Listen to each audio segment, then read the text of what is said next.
The morning sun drifted lazily over Manhattan, glazing the skyline in pale gold. Inside the glass walls of the ABC studio, time seemed to hold its breath. Today, they were expecting a rare guest, a man whose presence alone could change the air in a room, the kind of figure television didn't just invite, it braced itself for. Harrison Ford, 82 years old, though you wouldn't know it from the way he carried himself. Calm, deliberate, with a quiet gravity that didn't ask for attention, but commanded it anyway. Decades of film had etched him into the world's collective memory. The smirk of Han Solo, the grit of Indiana Jones, the weathered steadiness of men who do not yield. And now, as the doors opened to the studio floor, those memories walked in with him. He wore a navy blazer, no tie, open collar. His salt and pepper beard caught the light, and the faintest trace of a smile softened the lines carved by time and experience. Behind him trailed two publicists and a handler, each whispering in quick succession about the segment schedule and the questions he might face. Harrison nodded once, but barely seemed to hear them. He had done this dance before. Interviews came and went, each one more predictable than the last. He'd talk about the movie, offer a self-deprecating joke about aging, and move on. Today, though, would not follow that script. On the opposite side of the stage, Joy Behar was settling into her seat. Her notes were neatly stacked in front of her, the corners marked in highlighter. Joy had made a career out of candor, sometimes biting, sometimes bold, and often controversial. She was the kind of host who didn't just ask questions, she prodded, tested, and provoked. And she loved nothing more than seeing how a guest reacted under pressure, especially someone like Harrison Ford, a man revered, almost untouchable, the symbol of a Hollywood that didn't bow easily. The studio audience filtered in, filling the rows with murmurs and anticipation. Most had come for the legend. Phones were already half raised, waiting to capture the first glimpse. "Quiet on set," a floor manager called. The theme music rolled through the speakers, the familiar melody that millions recognized. Applause lights flashed, the hosts smiled in unison. And then, from the left side of the stage, Harrison Ford stepped into view. The reaction was instantaneous. The crowd roared, a standing ovation before he even reached the desk. Harrison waved modestly, that easy, half-smiling humility disarming everyone for a moment. The cameras zoomed in, catching the glint in his eyes. He looked comfortable, at peace even. He sat down between Joy and Whoopi, nodding to both, his posture relaxed. "Welcome, Mr. Ford," Joy began, her tone light but pointed. "Or should I say, Grandpa Jones?" The audience laughed. It was the kind of laugh that lives in the space between amusement and discomfort. Harrison raised an eyebrow, a faint grin curving at the edge of his mouth. "Well," he said evenly, "I guess age happens to the best of us." A few claps, a few polite chuckles. Joy leaned in, sensing the tension she'd created. "Does it? Or are you just clinging to relevance by dusting off that old hat and whip?" The laughter that followed was nervous this time, fractured, uncertain. For a brief moment, Harrison said nothing. His hands folded on the table, his gaze steady but unreadable. Then softly, "I like to think storytelling doesn't have an expiration date. That's what keeps audiences coming back." It was a graceful deflection, a reminder of who he was, a man who'd faced tougher critics than anyone sitting at that table. But Joy Behar wasn't done. "You've been playing this character for what, 40 years?" she said, "before some of our viewers were even born. Don't you think maybe it's time to hang up the hat, let someone else swing the whip for a change?" The question hung in the air, sharper than her tone.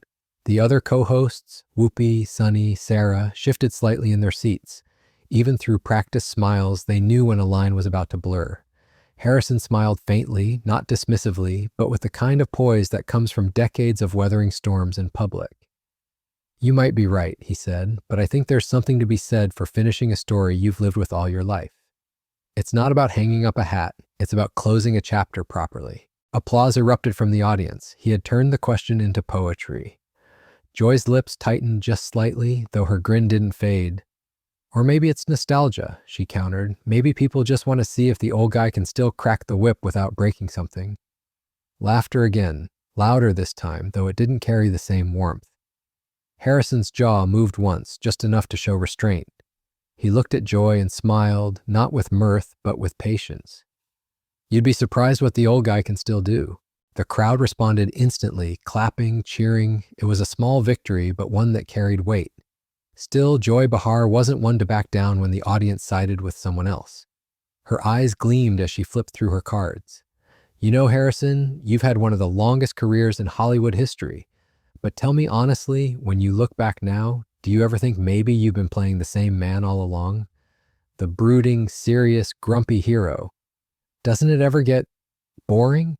The words were casual, but the intention wasn't. Harrison exhaled quietly. His voice stayed even. I've played men who cared, men who tried, men who failed and kept going. If that looks like the same person to some people, maybe they're not looking closely enough. Whoopi smirked subtly, hiding a chuckle. Even Sunny leaned back, impressed. Joy laughed, but her tone hardened. Oh, come on, don't get philosophical.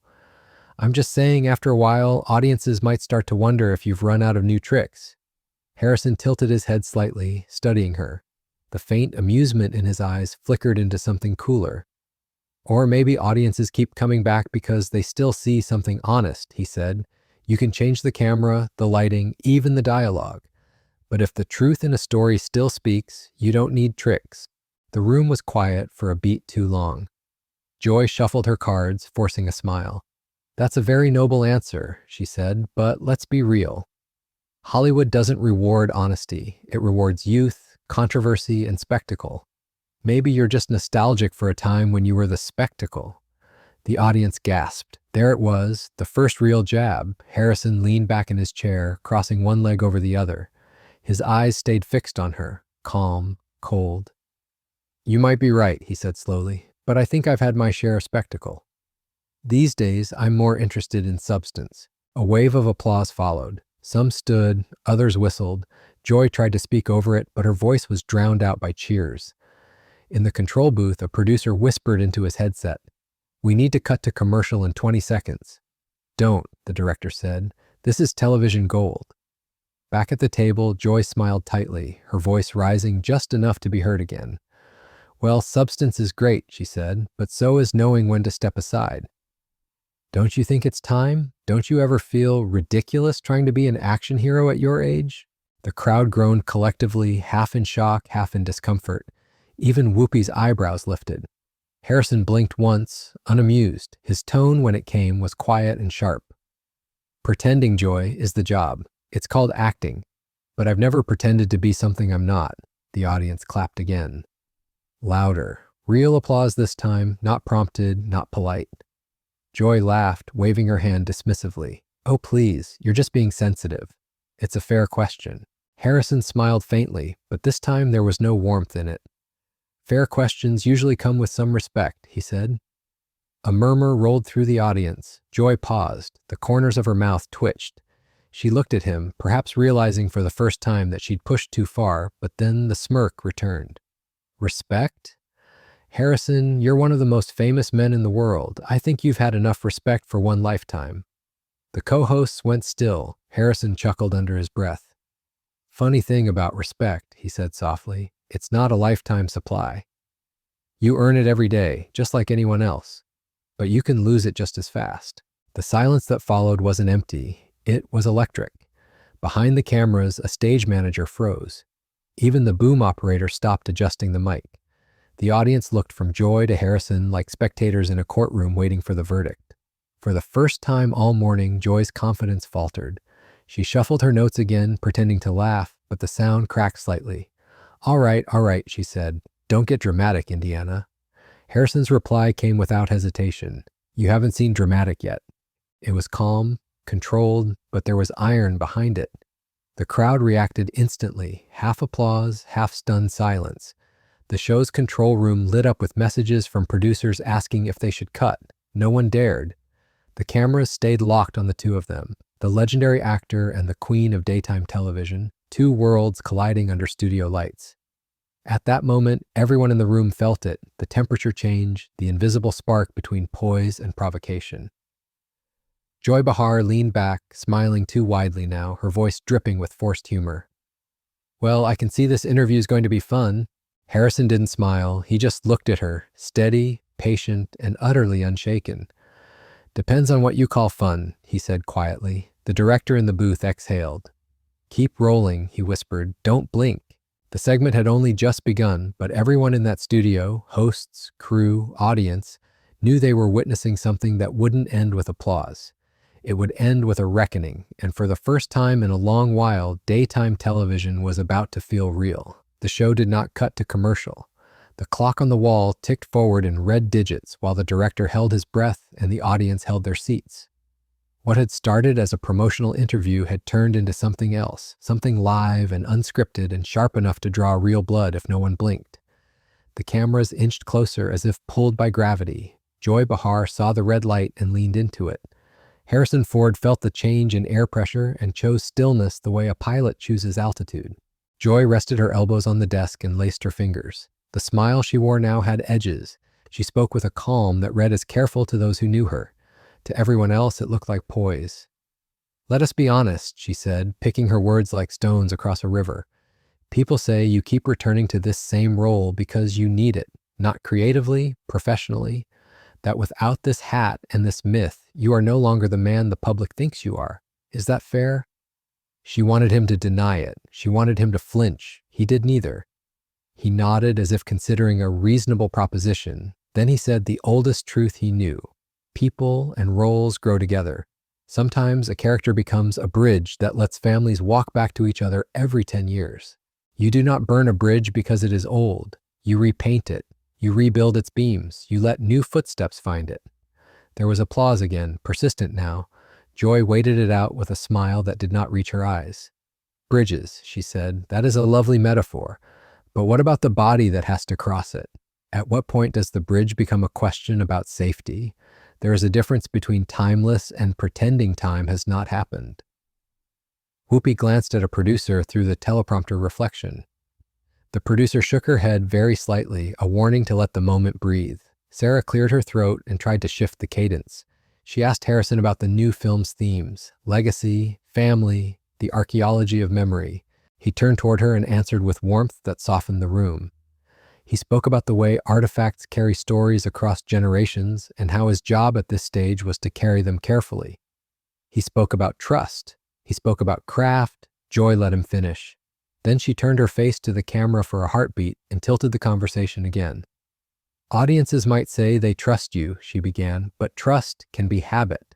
Nostalgia is a powerful drug. People clap for what they remember, not what they see. When you run now, do they cheer for you or for a ghost?"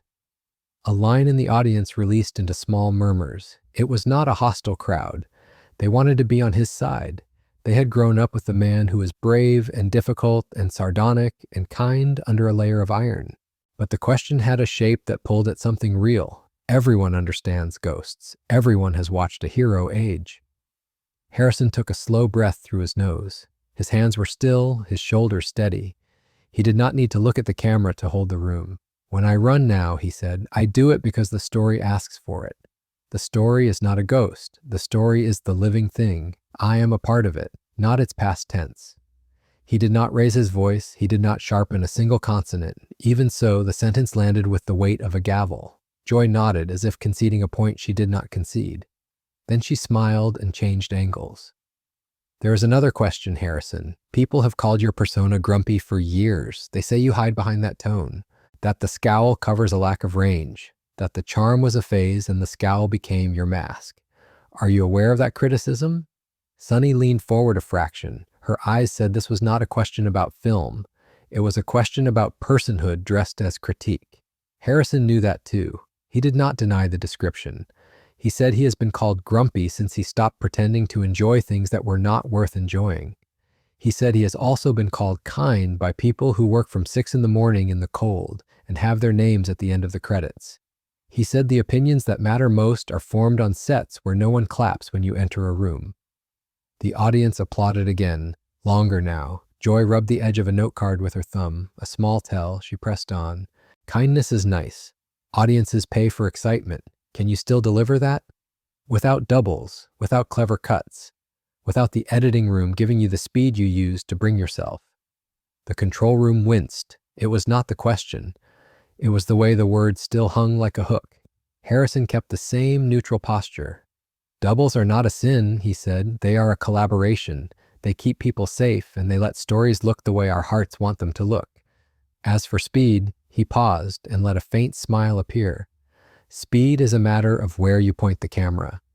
Laughter rippled through the audience. Blessed laughter, the kind that releases a room from gridlock. Joy did not laugh. She spread her hands as if in truce. Then she returned to the pressure point. There is another kind of speed, she said, the speed of culture. Attention moves faster now. People want new faces, new voices. You have occupied the stage for a very long time. Is it possible that it is time to step aside so others can stand where you have stood? Whoopi spoke before he could answer. There is room for more than one person on a stage, she said. Her tone was gentle and immovable. The audience clapped and Joy waited it out once more. She turned back to Harrison with the patience of a chess player who has already calculated the board 2 moves ahead. Harrison answered with no heat. He said he has always believed in building longer tables rather than smaller rooms. He listed younger actors he admires. He named the stunt teams who make the impossible look breathable. He said he does not occupy space so much as he lends his weight to the story until another set of shoulders is ready to carry it. He said the work is not a throne, it is a relay. Sunny nodded. Sarah smiled. Even the camera drifted into a softer angle, as if the lens itself approved. Joy cut the softness with a new line of attack. And yet, she said, the box office remains the judge. The last film had numbers some called disappointing. Does that matter to you? Or are you insulated enough now that failure is just a word other people use? The room shifted colder by a degree. Failure is a door everyone recognizes. Harrison did not let the room decide the temperature. He said numbers matter, but they are not the only measure. He said the measure is also the notes from people whose lives are small storms and who needed 2 hours of shelter with their kids. He said he reads those notes. He said he keeps some of them. The audience remained quiet in a way that had nothing to do with caution. It had to do with feeling. Joy did not follow them into feeling. She returned to the frame that had brought the morning here, aging. She drew the word out, not cruelly, but with a steady clinical pressure. Do you feel ridiculous, she asked, jumping from trucks at your age? Do you feel foolish when a director asks you to do something and the pause between intention and movement is long enough for everyone to see it? There is no shame in admitting it. The shame is in pretending otherwise. A few gasps, then a hush. Whoopi lowered her gaze. Sunny held Joy in a level stare. Sarah said, Harrison does not pretend. The words came out before she could choose to keep them inside. That did not stop Joy. She lifted one eyebrow and waited. Harrison sat very still. When he answered, his voice was lower than before and somehow clearer. I feel lucky, he said, to have a body that can still collaborate with a story. I feel smart when I know where the line is and I do not cross it. I feel proud when teams of professionals make something look effortless when it has cost them bruises and care and planning. Foolish is not the word I would choose. Grateful is. He let the sentence breathe. Then he added one more. And there's a difference between questions that examine and questions that diminish. The sentence settled in the room like a slow falling coin. It hit the floor and something in the air changed shape. Joy felt it and pushed harder because that is who she is on camera. You sound thin-skinned, she said. You sound like someone who can act brave but cannot sit bravely. Is that the truth? There are moments when an old anger chooses you, not the anger that burns and destroys, the older anger that belongs to dignity and has a job. Harrison lifted his eyes and met hers. I can sit through anything that is honest, he said. He did not add the rest. He did not have to. The audience heard it anyway. This is not that. Joy tapped her cards together. The sound was small and sharp. She switched tactics to the personal, and the switch was visible.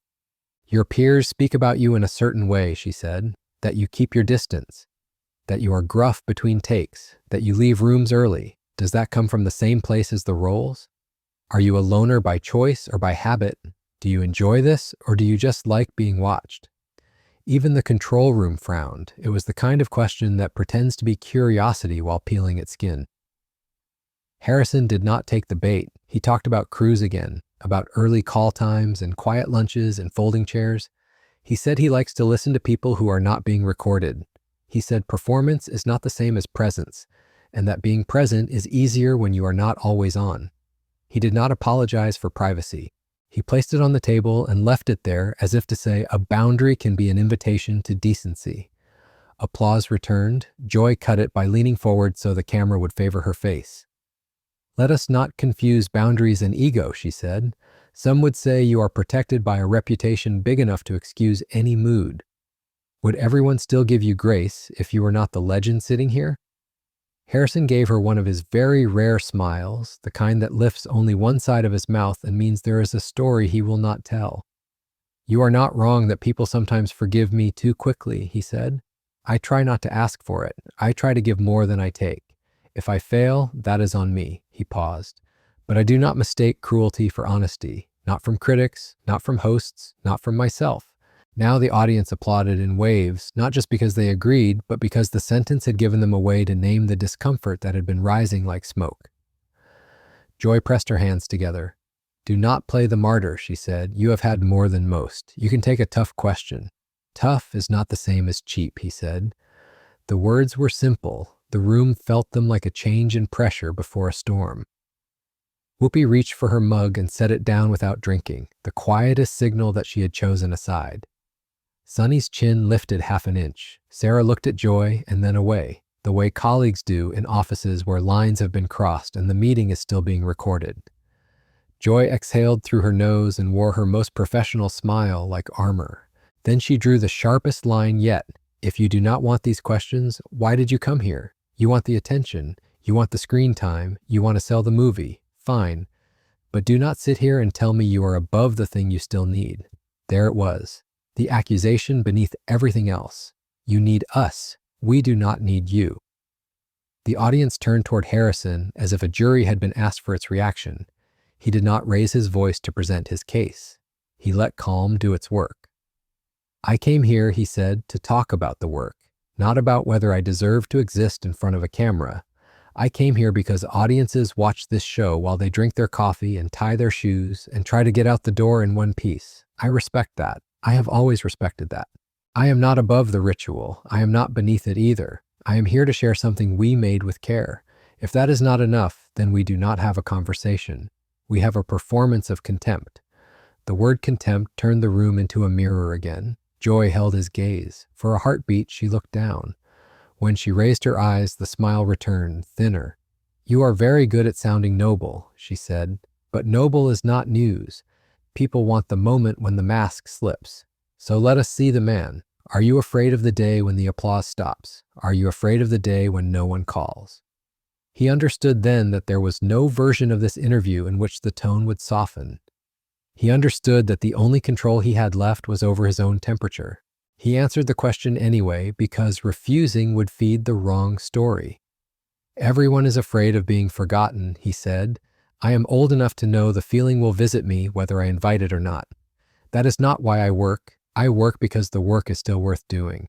When it is not, I will stop. Joy shook her head. You say that now, but men like you do not stop. You fade, you linger, you hold the stage because you do not know what to do off of it. A few people in the audience made a sound that was not quite a boo. The stage manager glanced at the director. The director raised a hand. Do not cut. Harrison placed his palms flat on the table and leaned very slightly forward. The microphone caught the soft cloth sound of his blazer. I had a life before anyone put a lens in front of me, he said. I will have a life after. Off the stage is where the real things are. The sentence should have calmed the room. It did not. Joy sensed the eyes drifting toward Harrison as if he were the only lighthouse left and she wanted them back. She went for humor in the sharpest register. Well, as long as you do not break a hip getting to the next set, she said, and she laughed to teach the audience to laugh with her. They did not. The sound that answered her was a stunned inhale, then a restless shifting. Whoopi looked at Joy as if she had heard a note that only professionals hear when a performance goes off key. Sunny's lips pressed together. Sarah set her mug down a little too hard and the microphones picked up the ceramic click. Harrison did not move for a long moment. When he did, it was only to lift his eyes to the far lens, the one with the red glow, the eye that means there are children on couches and parents checking their watches. He spoke to that room, not just this one. I have been hurt before, he said. I have healed. I have worked through it. Bodies change. Work changes with them. That is not a joke. That is a life. He turned back to Joy. Now the calm had a finer edge. You have a platform with reach, he said. You could use it to make people bigger when they leave. You are choosing something else right now. That is your choice. "It is not mine." The audience rose into applause that did not ask permission. The light from the ceiling grid seemed to warm by a degree. Joy waited with the patience of someone who has weathered public storms and learned how to survive them. When the applause thinned, she said, "Sit down from your high horse. We all make choices. Mine is to ask what others will not. You do not like that because it does not flatter the mythology." "There is a difference," he said, "between asking and baiting." She smiled brightly. "There it is, the real face. You think I am cruel? Say it." He did not. He took the more difficult road. "I think you are better than this," he said. "It is a hard sentence to hear when you are not ready to be better." Joy blinked, her cheeks colored, the smile returned in a sharper shape. "Do not tell me who I am," she said, and there was a crack in the veneer at last. The public joy and the private joy touched hands for a second, and then separated. The floor manager lifted the card again. 30 seconds. The director ignored it. The show was now riding an animal with its own instincts. You do not pull at the reins when it is finding a way down the mountain. Sarah tried to step in with a story about taking her kids to a re-release years ago and how a theater full of strangers had cheered together for a man running toward danger. The image softened the edges in the room. It reminded everyone what all of this was originally for. Joy let the story land and then looked back at Harrison. "One final question," she said, and her voice was almost kind. "When the time comes, will you know? Will you know to stop before the rest of us have to beg you to?" Harrison thought of Wyoming fields, of the first time he framed a doorway by hand and felt the wood answer the measure of his attention. He thought of the friends he had lost and the letters he kept in a box no one else would ever open. He thought of the crew guy who had texted him a photo of his kid wearing a hat too big for his head on a birthday afternoon. He thought long enough for the audience to feel the value of the silence. "Yes," he said, "I will know." There was no triumph in it, no challenge, just certainty born from a long apprenticeship to himself. Joy tilted her head, searching for purchase on the smooth surface of the answer. None was offered. He sat back. The decision that had been growing inside him all morning reached its shape. If the next exchange cut, he would not bleed for entertainment. If the next line diminished, he would not stay and dignify it. It was not a threat. It was a boundary that fit him like a well-worn coat. Joy felt it too. She did what performers do when a scene is slipping from their grip. She escalated. "Rumor has it," she said, "that you are difficult on set, that you shut down when you do not get your way, that you think your name means you are right. What do you say to that? And do not give me the polite version." The audience shifted again. Some of them had worked difficult jobs under difficult people. They knew how this kind of question sounded in real life. Harrison did not rise to meet the heat. He cooled the room instead. "I say sets are families under deadline," he said. "Some days you are the uncle who makes a bad joke and everyone groans. Some days you are the father who apologizes before anyone asks you to. Some days you are the son who is late and you make it right. If I have failed on any of those days, I have apologized. If I have not, then I owe someone a call." It was too human to be clipped into an easy headline, which made it perfect and very bad for the appetite of the moment. Joy stared at him and saw there was no easy way to jar him loose, so she chose the vulgar way. "When we watch you now," she said, "a lot of us are waiting to see if something breaks, not on screen, in you. That is the truth people will not say out loud." A hush fell. It was the wrong kind of hush, not awe, not reverence. The hush that follows a line people wish they could pull back into a mouth. Whoopi opened her lips and closed them. Sunny put a hand flat on the desk. Sarah looked at the audience and saw a woman in the third row shake her head slowly as if to say, "No." Harrison felt the anger again. He let it pass him like a wind. Then he stood. The motion was simple. A man rises. The chair moved backward a few inches on felt pads. He kept his hands open at his sides and he looked at Joy with a gaze so steady the camera did not try to blink. "I came here to talk about a film we made with care," he said. "You have made this about whether I deserve to be in the room. I will not sit here while you ask the room to vote on my dignity." He did not raise his voice. The conviction in it did the raising. The audience stood in pockets, then in waves. Joy told him to sit down and called him dramatic. He did not answer. He adjusted his blazer. He nodded to the audience in a gesture that felt like a promise to see them somewhere better. He turned toward the exit. He took 3 steps. Joy called after him, "Do you run from every tough question?" He stopped with his hand on the doorframe but did not turn. Then he did turn, slowly. The studio lights caught the lines of his face and made them look carved rather than worn. "There is a difference," he said, "between a tough question and cruelty. I do not run from the first. I do not participate in the second." He let the room carry the sentence. Then he added, "You have a platform. You can build with it, or you can break. Today you chose breaking. I have work to do elsewhere." He opened the door. The director finally cut to a wide shot because the story had just outgrown the furniture. A few people in the audience were crying without quite knowing why. The hosts sat very still. Whoopi watched him go with a kind of respect only performers grant each other when the stage gets cold. Sunny looked at Joy and said nothing. Sarah's hands trembled and she folded them together to hide it. The door eased shut behind him with a soft click that the microphones nevertheless caught. The sound had the weight of a final line. Joy stared at the space he had left as if it might refill itself. The red clock on the wall said they had overrun the segment by 4 minutes. The control room finally cut to break. In living rooms across the country, people looked at each other over the tops of their coffee mugs and let out the breath they had not known they were holding. On the studio floor, the applause sign flashed, but no one needed it. The room applauded anyway, for the man who had left, and for the line he had drawn, and for themselves, perhaps, for remembering what respect sounds like when it refuses to whisper. The commercials rolled. The audience stayed on their feet. The hosts stared down at their mugs. Joy folded her cards once, then twice, then set them aside. The moment had chosen its shape. When the show returned, nothing in the set would have moved. The furniture would remain where it always is. But everyone watching would know the ground under it had shifted.